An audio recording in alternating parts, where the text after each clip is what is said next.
Aloha everyone, and welcome to our first lecture of the semester where we will be covering chapter 1 in your e-text. And this chapter is all about detailing the process of science. So you've probably heard before of the scientific method. Maybe it's been a while since you heard it, or maybe it was explained a little bit differently. Every instructor has their own way of kind of explaining it, but regardless of how it's explained, the scientific method has the same basic parts to it. So we're always going to start out with an observation, then we come up with a question, do some research to see has somebody already answered that question, then we form a hypothesis, design an experiment, from that experiment we get data, and then we come to a conclusion. So in this lecture today, we're going to be talking all about the process of science.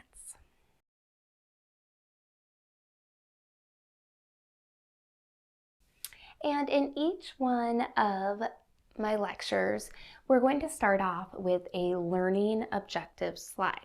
So you're going to usually see these at the start of each lecture. And what I want you to do is obviously look through them, listen to me saying them at the start of each lecture, and then try to look back at these after you finish watching the lecture and see if you really understand them. If not, please feel free to reach out to me about any questions that you may have. Also, of course, make sure you're reading the e-text as well. But I'm always here to answer any questions that you have via email, or you can schedule office hours with me as well, because I really want to make sure that you have a good grasp on all the learning objectives before you go to take each unit exam.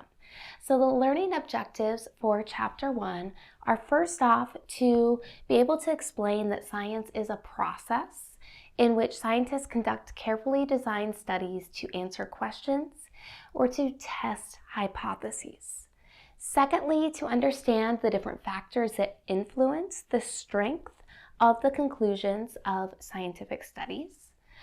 Third, be able to evaluate the evidence presented in the media reports of scientific studies.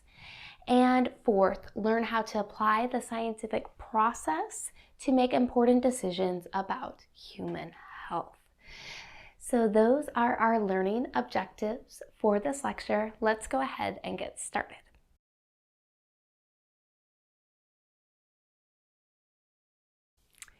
Chapter 1 in your e-text really focuses on this idea that cell phones could potentially cause cancer. So the idea is that the radiation coming from cell phones can lead to cancer, particularly brain cancers, because you're holding that cell phone up to your head a lot of the time. And you may have heard of this idea before. I know that I have at least a few people I've seen and know of that they always take their phone and they put it on speaker and hold it out in front of them. They refuse to hold it up to their head because they are convinced that that is going to cause brain cancer to occur. The idea that cell phones cause cancer actually became well known quite a while ago. It was back in the 1990s that a person from Florida named Dave Reynard actually lost his wife to a very rare type of brain cancer, an astrocytoma. And he actually went on CNN, Larry King Live, and he alleged that because his wife was constantly holding her cell phone up, that cell phone is what caused her death. Reynard actually took his case to the court, and the case was dismissed due to insufficient evidence. But that hasn't been the end of this idea that cell phones cause cancer, right? Since then, there have been many other allegations that have been brought forward over the years. So you'll notice if you've already read the e-text, if you haven't read it yet, make sure to do so. But pretty much this entire chapter uses this idea about cell phones maybe being linked to cancer to kind of walk us through the scientific method. So that's what we're going to kind of do in this lecture as well.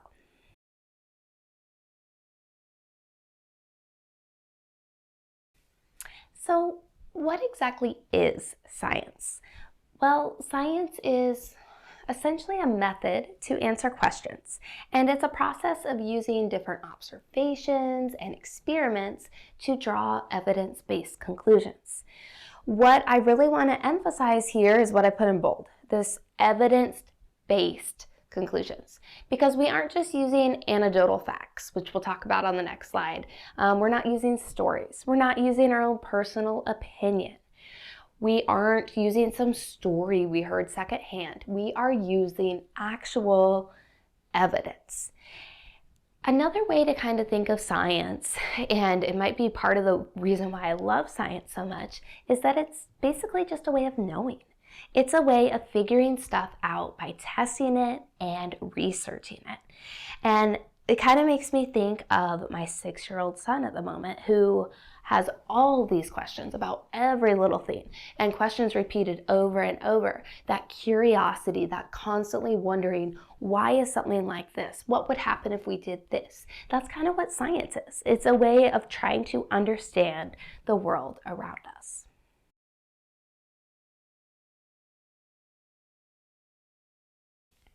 And as I mentioned, I really want to place focus on the difference between anecdotal evidence and scientific evidence. So anecdotal evidence is derived from personal observation and experience. So it's inspired by evidence in terms of like personal experience, but that evidence has not been systematically tested. Data is analyzed mostly from the perspective of personal experience. It may feel correct. It could be really, really persuasive, but it's not very reliable. And again, kind of using my son as an example here, you may have heard this idea that a lot of times the onset of autism symptoms, which tend to occur around 2.5, that's sometimes, right after a big batch of vaccines, right? So you may have heard this idea that vaccines cause autism. And my son, who has autism, I've actually had some family members and some friends, send me all this information and say, you shouldn't have given your son vaccines, or the way you did this caused autism. And there's all those things, and people are always welcome to their own personal opinions, but that is anecdotal evidence. That is not scientifically based. On the other hand, scientific evidence is derived from systematic observation and experimentation.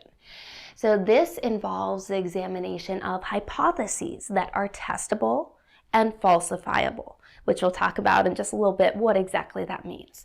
So there are hundreds to thousands of data points that are considered with scientific evidence, and those data are subjected to statistical analysis, right? So we're figuring out whether it is statistically significant, which is something we'll talk about in this lecture as well.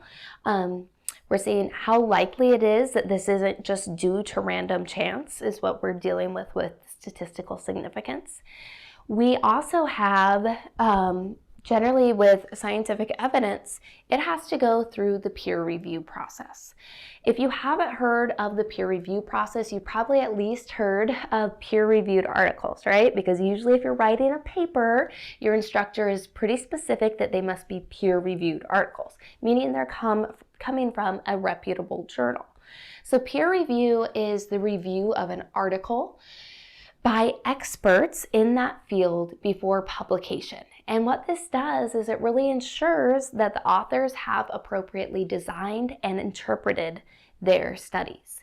So essentially, the conclusions of these scientists are being vetted by other scientists that are experts in the field before that study can be published in a scientific journal. And as someone that has gone through the peer review process for multiple publications, I can tell you that it is lengthy. It many times just makes you want to cry or throw your computer against the wall. It is not an easy process to go through, but I think that's a good thing, right? Because we want to ensure that what we are reading for these peer-reviewed articles is actually scientific evidence.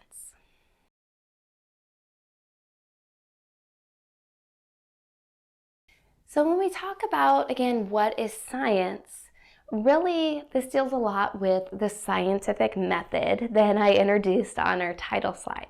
So the scientific method is essentially a systematic way of testing ideas. We have a step-by-step process to actually test our ideas. And at the heart of the scientific method is the need to observe. So going out and observing nature, observing just the world around us, observing other human beings. We always have to start with this observation, and then that leads us to start having questions. We start to look in the literature to see if we can answer those questions or if they've already been answered. And if not, that's when we're going to create a hypothesis. So we have that hypothesis, which we'll talk more about. Essentially, it is a testable statement that is constructed from, again, our observations. The hypothesis must be worded so that it is testable by scientific means. One really important aspect of science and the scientific method is that you can't prove a hypothesis. You can only disprove hypotheses or reject hypotheses based on the evidence that you have. So hypotheses that have been tested repeatedly and are not disproved, they're going to be considered to be true based on the available evidence. But again, they're not proven. I always tell students that if we can't prove gravity while we're standing or sitting, right, without floating in the air, we can't prove anything in science. I think that's a hard thing for many people to wrap their minds around. The idea that you can test something over and over again, but yet you haven't proven it. And that actually, I think, is something that makes some people turn away from science, is this idea that we really can't prove it. But there are many different things in science that change over the years, or our information regarding those ideas changes. So it kind of makes sense that science is this constantly evolving process and we really can't prove anything.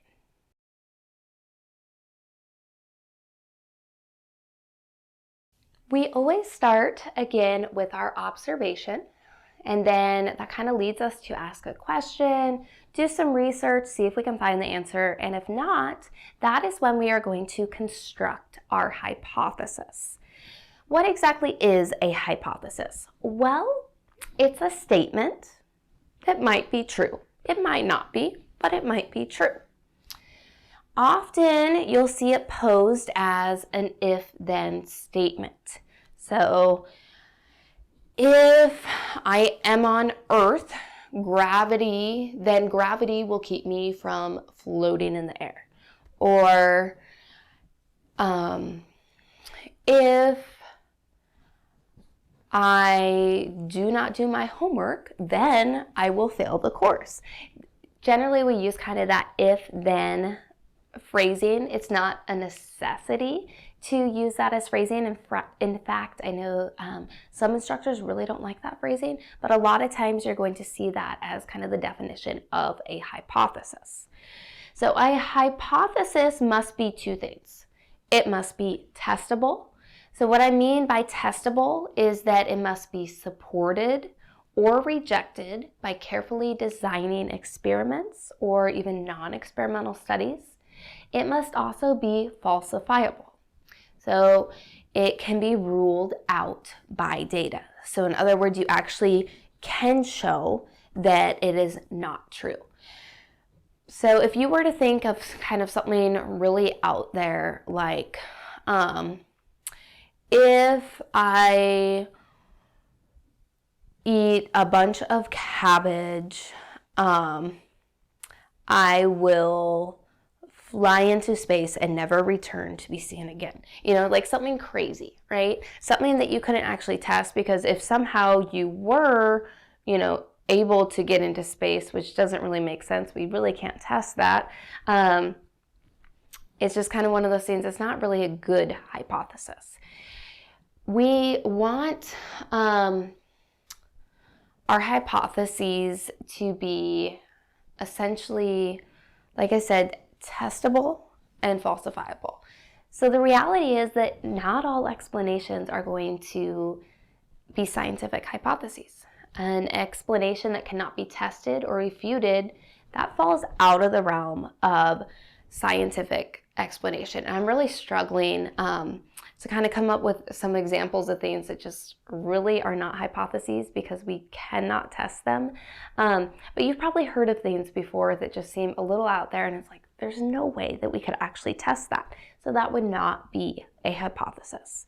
The other thing, I already mentioned this, but just to kind of drive home this point, hypotheses cannot be proven. If a hypothesis is found false, what we say is that it is rejected and no longer considered a possible answer to the original question.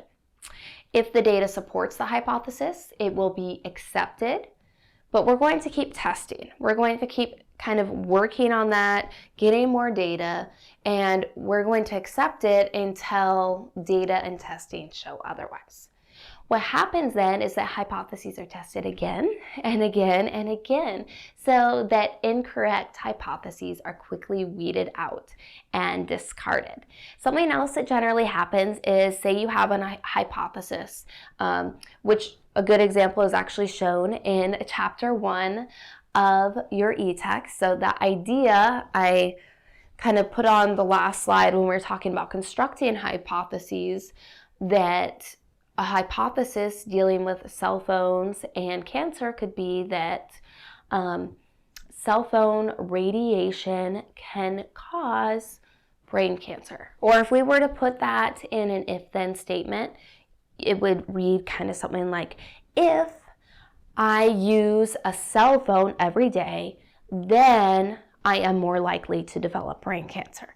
So things like that we can actually test. Usually we're going to add quantities to that. So if I use my cell phone for more than 30 minutes per day, then I am 5 times more likely to develop brain cancer. So something like that is kind of an example of a hypothesis. So if we were to use a hypothesis and our initial study does not support it, we would reject it. But we don't just give up. We don't just stop. That's not what scientists do. We're going to change our experiment. We're going to keep on looking to see what other information we can gain in the process. And I think that we as humans do that in many aspects of our life, especially with this being a non-major course. I want to try to relate this course to your life, because the reality is you probably aren't super interested in science. But you might know somebody that has had cancer. You might know somebody that has died from cancer, or somebody that has had brain cancer that used their cell phone a lot. So that might kind of intrigue you a little bit, right? So the whole point of this course, these lectures, I'm hoping to kind of bring science to you in a way that you're able to apply it to your daily lives, if that makes sense. And I think the e-text does a pretty good job of doing that with some of these examples. So again, with these hypotheses, we must be able to test them. We must be able to reject them if they're incorrect, and they cannot ever be proven.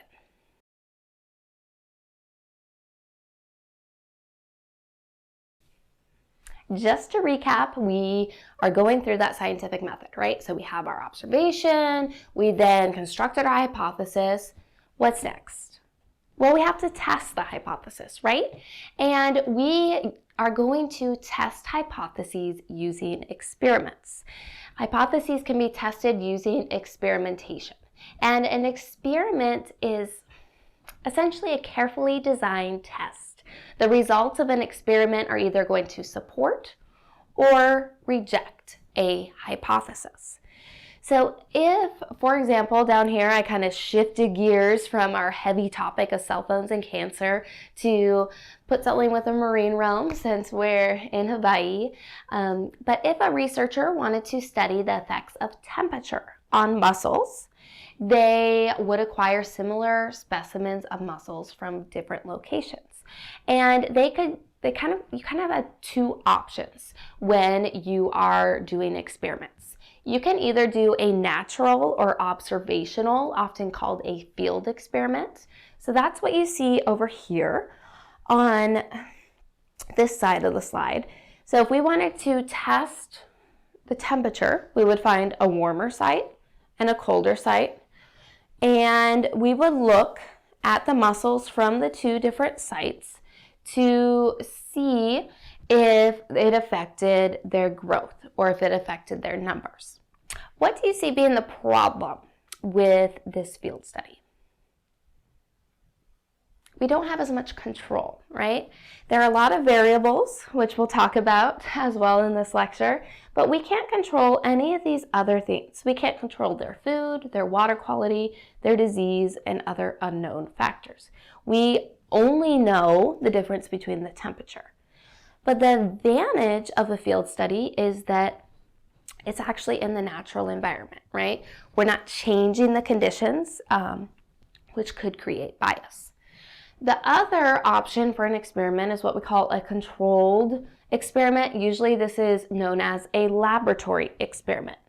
In this case, we're able to take muscles from the two different locations, those in warmer water and colder water, and we're able to keep every other variable the same for the two different treatments. So all these variables are controlled, and we're just looking at how the two different temperatures could affect the muscles. So those are kind of the two options that we generally have when we look at doing these experiments. They're either going to be field studies or laboratory studies.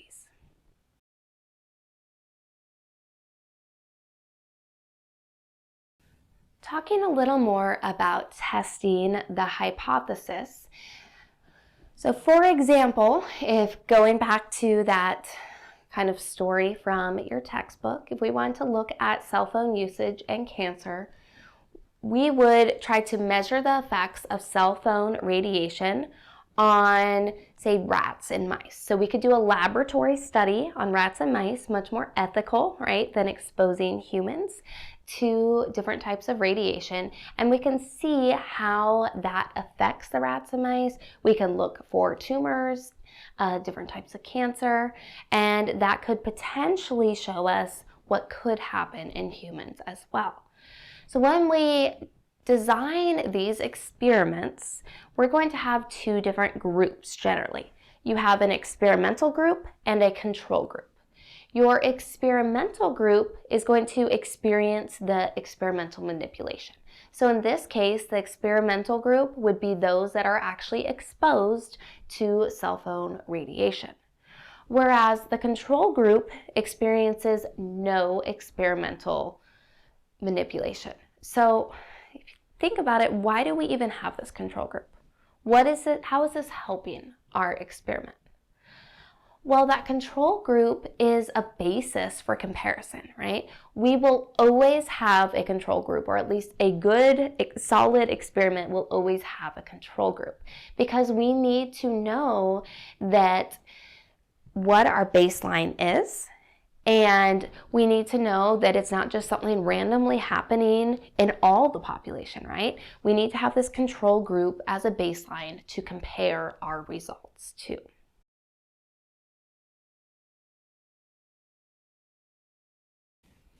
In our experiment, we have that experimental group and we have the control group.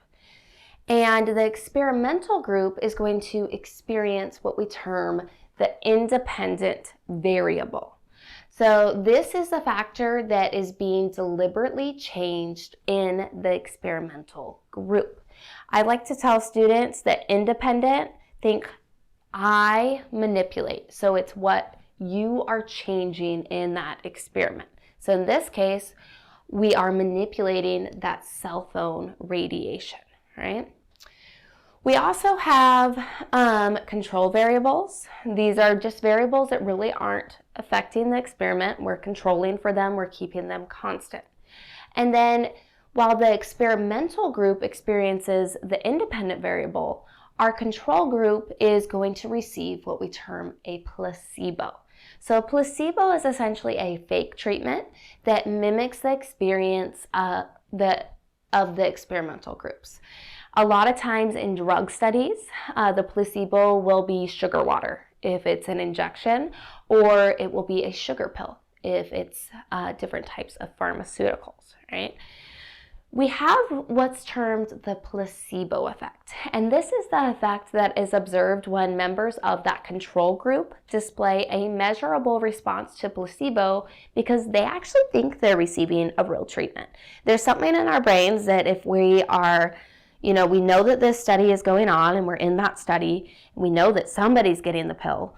We want to hope, especially if maybe we're dying from the disease, that we are part of that experimental group and that we're receiving that treatment, right?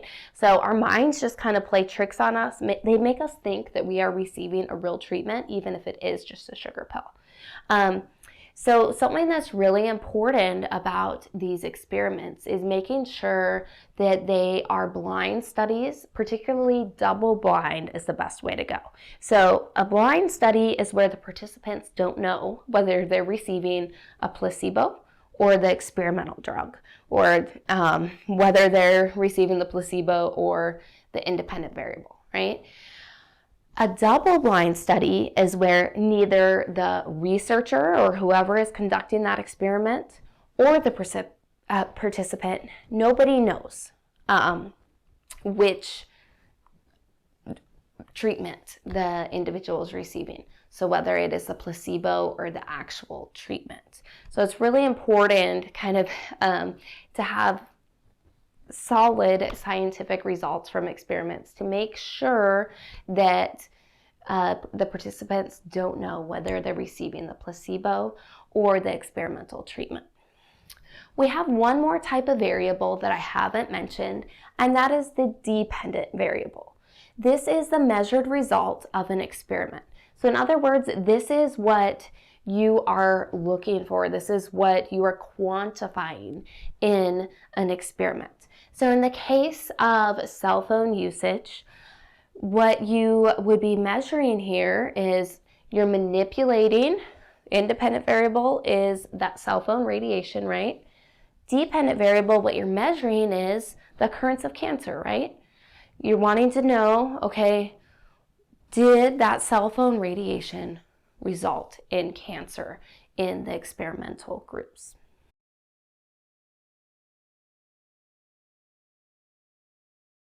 This is a great figure from your e-text, so I went ahead and put it here. It kind of summarizes what we've been talking about in the previous slides. So this shows you that you have a control group and you have an experimental group, right? And again, we're working with mice and rats in this case to look at how cell phone radiation affects them. So the independent variable is the variable that we are changing, that we are manipulating. So that control treatment, they're going to have no exposure to cell phones, whereas in the experimental group, they'll have cell phone radiation 10 minutes on, 10 minutes off for 9 hours each day. Again, we have to make it quantifiable, right? We just can't say no cell phone exposure, cell phone exposure. We need to quantify how much exposure is occurring. Then we have our dependent variable, so the incidence of cancer. So we're going to look at how much cancer occurs in the control group, how much cancer occurs in the experimental group. And then that's going to lead us to our results, which we'll look at on the next slide. So I really encourage you to maybe draw this out on a whiteboard if any of it doesn't make sense. Just to kind of make sure that you understand what is that independent variable, what is the dependent variable, what's a control group, what is an experimental group.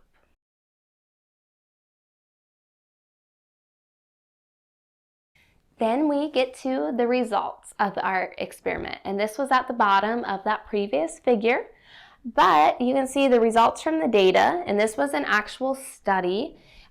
It was done over a period of over 10 years in the National Toxicology Program. It was published back in 2018. And the study actually found that male rats exposed to the highest levels of radiation had a higher rate of cancer occurrence. So male rats had lower incidence of certain cancers compared to the experimental group. The ones that were in the control group here.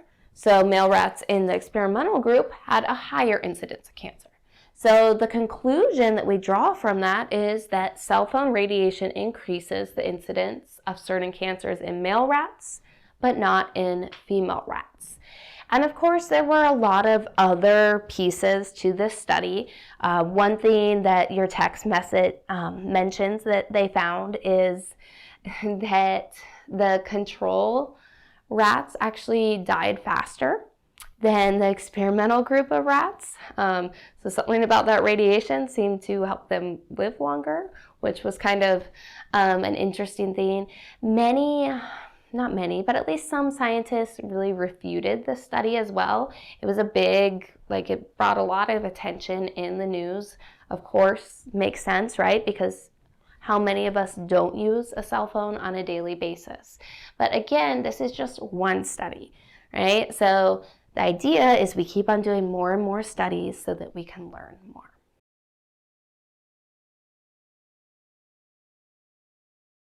So now we have our results, and you've probably noticed at the top of each one of these slides it says science is a process. It's an ongoing, never-ending process, as I mentioned, right? We never prove anything, we just keep on testing things to make sure that we can't falsify them, right? So one thing that can be helpful with science is more repetition, right? Because the more repetition of an experiment by different scientists just means that we have more confidence in the conclusions drawn by them. So over here you can see 10 rats, 10 out of 80 rats is 13%, 0 out of 80 rats, 0%, 30 out of 80 rats, 38%. So in other words, the more studies that you have, these are essentially two different studies.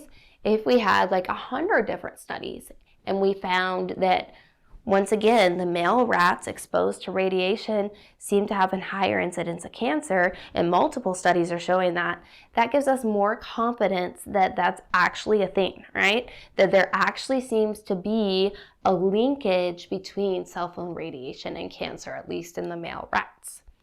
Another thing that is helpful with science is kind of increasing our sample size. And that sample size can be increased by having multiple studies again, right? And the reason why this is helpful is because larger sample sizes mean that the results are more likely to have statistical significance. And what I mean by statistical significance is confidence that the results that we're obtaining are real, rather than due to just random chance. Often in peer-reviewed articles, you'll hear the word statistically significant, and you'll often see p-values. So that tells us kind of our probability, how sure we are that something isn't just due to random chance. So if you have a p-value of 0.05, that is 5%, right? So that would mean that we are 95% confident that our results are, that's actually the way it is. It's not just random chance. Whereas there is that 5% chance that it is random chance. So usually in ecology, most scientific disciplines, we're going to use a p-value of 0.05. However, in the medical field, we use a p-value of 0.01. Why do you think that is? It's human lives on the line, right? I am by trade an ecologist. And if I am wrong about how many fish are in one body of water in the ocean, or one part of a specific kind of tide pool, then, I'm wrong, but nobody dies. However, in the medical field, if you are wrong about a drug being safe, somebody could die, right? So that's why we always have a lower p-value, because we want to make sure that there's only 1% that it's due to random chance, rather than the 5% that we use in other scientific disciplines.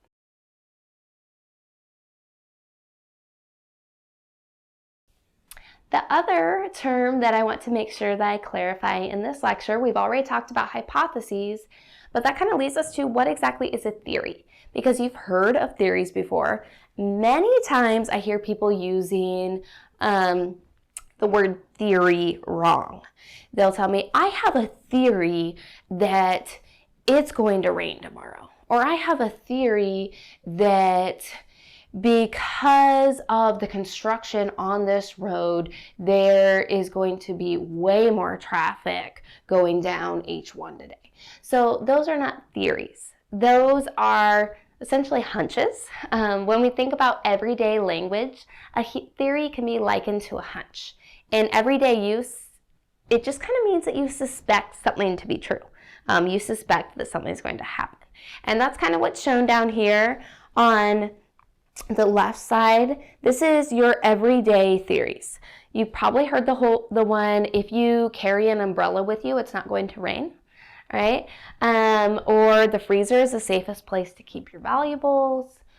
You feel more cheerful when you wear bright clothing. So those are everyday theories. They're hunches. Whereas a scientific theory is different. So a scientific theory is a hypothesis that has been tested repeatedly over time by many people and has never been disproven. So if there is enough evidence to support the theory, then it is regarded as true in the scientific community. It doesn't mean it's proven, it's just regarded as true. In science, a theory is essentially a hypothesis that has never been disproven, even after many years of rigorous testing.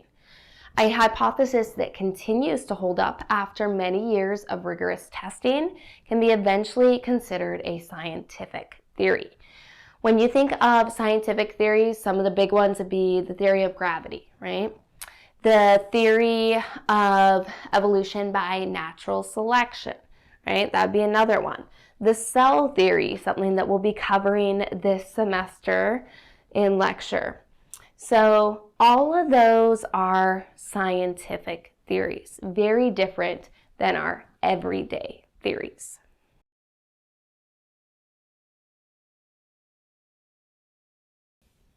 Another theme with science is that we're generally trying to find patterns. And some questions that we may have might not be able to be tested through controlled experiments. We are able, though, many times to kind of find patterns, whether that be through careful observations or just comparisons of phenomenon in nature. We can find these patterns, and this helps us to answer questions. So observing patterns can often show a consistent relationship between variables. What this is termed is our correlation, which is something that I'm sure you've heard of before. A correlation is just that consistent relationship between two variables. And I want to stress something else that you've probably heard is that correlation between two variables does not prove that one variable causes the other. In other words, the shorthand of this that I'm sure you've heard is correlation does not equal causation. So an example here would be, is there a relationship between cell phone use and the incidence of brain cancer? And if you look at these two figures over here, the top one shows you the number of wireless subscribers. On the x-axis is 1976 to 2016. Y-axis is the number of wireless subscribers. You can see that the number of wireless subscribers has increased dramatically over the years, right? Whereas down here, the incidence of brain cancer, on the x-axis, you find the same years, 1976 to 2016. On the y-axis is the number of brain cancer cases per 100,000 people. And you really don't see a huge increase in the incidence of brain cancer. So as this wireless use has increased, there has been no epidemic of brain cancer. However, just because we don't see a relationship does not mean that there is no relationship. Again, correlation does not equal causation, or no correlation does not equal no causation either.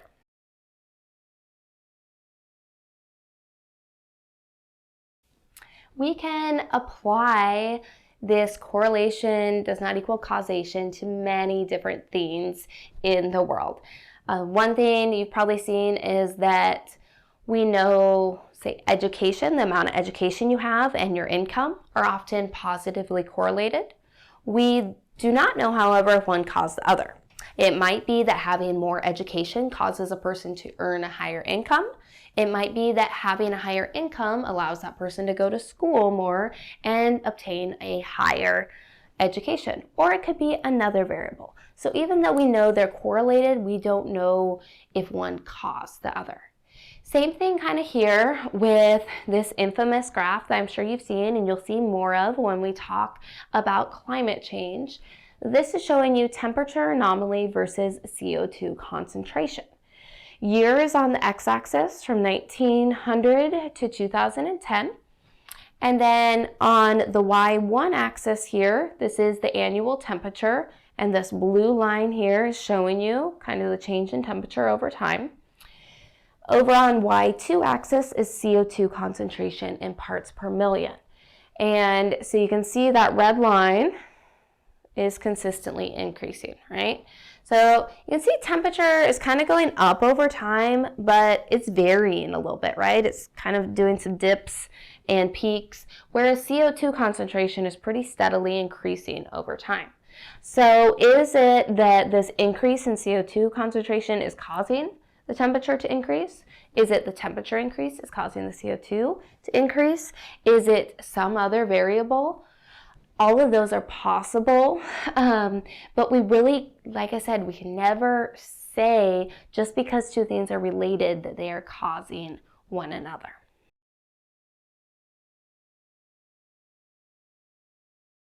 So to give you an example of why it does not work to take two things that have the same trend and assume that they're causing one another is that when we look at U.S. postal charges and global warming, we also see that U.S. postal charges, shown in blue here, are increasing throughout time, just like our global temperature increase and our carbon dioxide increase.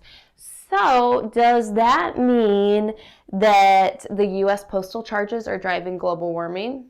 Probably not, right? I mean, they could be contributing. If you really took it far enough, you could maybe say they might be contributing because of the CO2 emissions.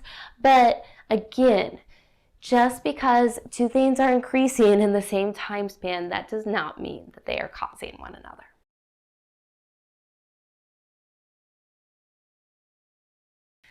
Okay, so that kind of concludes this lecture on chapter 1. But what I'm going to do, at least on this lecture, I haven't quite decided if I'm going to do it for each one.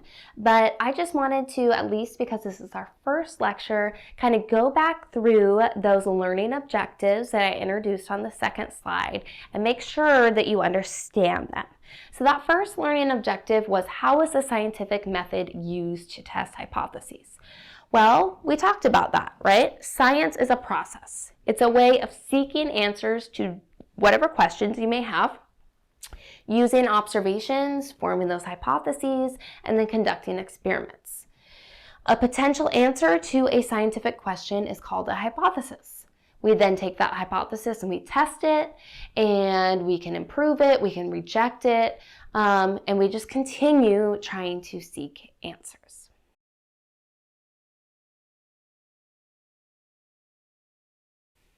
The second learning objective was, what factors influence the strength of the conclusions of scientific studies and their relevance to humans? Well, we talked about peer review, how that helps to ensure that the scientific results are valid and accurate and fairly represented, right? It's not just anecdotal evidence, it's actual scientific evidence.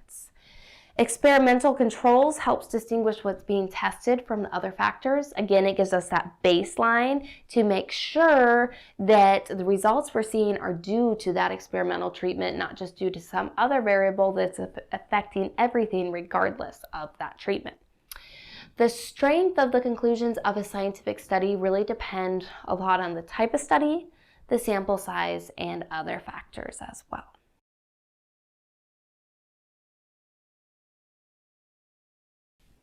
The third learning objective was how can you evaluate the evidence presented in media reports of scientific studies? So scientific theories have undergone extensive testing, and they are supported by a large body of evidence. Most people rely on media reports for scientific information, but these are not always completely accurate in how they portray scientific studies. And that is very true. You're always going to see things in the news. You'll see them on magazines, on Facebook. I can't count the number of things on social media that you're just scrolling through and it's saying this new, diet pill is guaranteed, it's magic to make you drop 20 pounds overnight. In our minds, common sense wise, we know, like every individual probably knows deep down that there is no magic pill, right? We know that it depends on many different things. It depends on your diet, your exercise. It depends on your genetics. Many different things play into your weight. But still, there's something about us that's like, oh, I want to try that. Or maybe it's some new exercise regimen. Or maybe it's something that's supposed to help with hair growth. All these different things, they intrigue us. The media finds a way to twist things. They can take a wonderful scientific study and just twist it in a way that just takes the results out of context completely. So always make sure when you are listening to the media that you then go and try to find that published article, right? Whether it's using Google Scholar or the UH West Oahu Library resources, see if you can find the actual scientific article, because I bet that it's going to be a little bit different than the media portrayed it to be, and that scientific article is a much better source than whatever the media said about it. So to understand a study properly, it's often necessary to actually find that study, look at how it was designed, and kind of study the conclusions for yourself.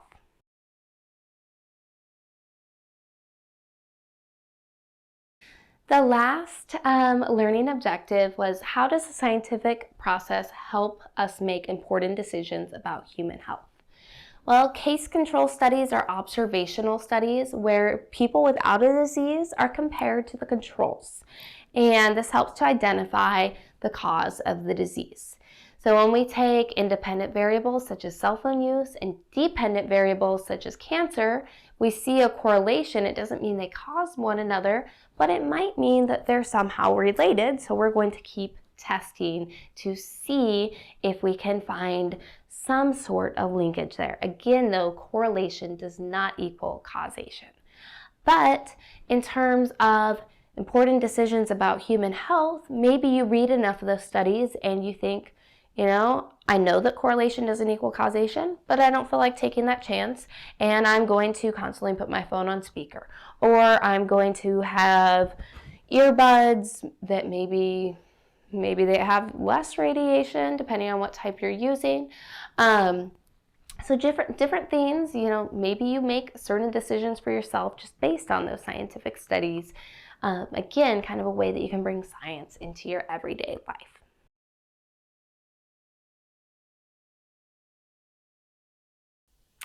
So that concludes our lecture on chapter number 1 in your e-text. So just a little note about your to-do list. You'll see it in the weekly module as well, but make sure that you read on Achieve chapter 1. So it is assigned to you on there. It's not worth points, but it's assigned. Again, the textbook will actually read to you. So you could have it playing on your car as like an audiobook, only maybe not as interesting of an audiobook as you're used to, but still something just to kind of listen to in the background while you're driving, and then you can check that off of your to-do list for the week. Achieve Chapter 1 homework is there for you, as well as an Achieve Chapter 1 quiz. Again, you can take those as many times as you want to get credit for those. And then you'll also see the class assignment number 1 on Lamaku for you to do. You can do that in groups if you want. So that is all that I have for this Chapter 1 lecture. Mahalo for watching, and I'll see you next time.